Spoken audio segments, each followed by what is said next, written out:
In 1626, on the streets of Bamberg, Bavaria, Magdalena Buttenheim, a young mother of 6, was seized in the dead of night on suspicion of witchcraft.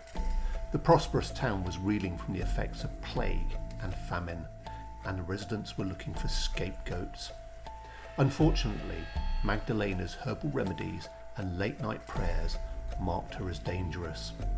One preacher is rumoured to have said, "The devil dances in her laughter." Magdalena confessed to her sins after being encouraged with hot pincers and the rack.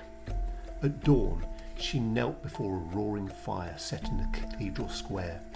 As the wind whipped the flames, a nun in white appeared, chanting this prophecy: "Her innocence shall blaze so bright that these very flames will smother the accusers."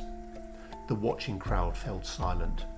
Tied to a stake, Magdalena raised her head, her voice steady as she recited verses from scripture.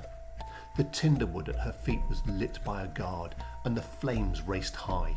The heat was fierce, the crowd stared breathless.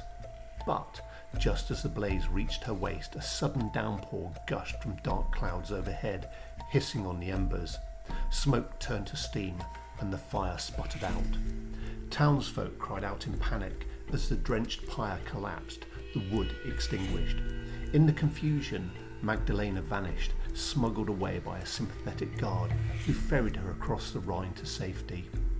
Word of the miraculous storm spread. Even the Prince Bishop, who was shaken, suspended further trials. Magdalena lived on, but in Bamberg's empty square, the charred stones remain, a solemn reminder of the 300 other alleged witches who weren't so lucky.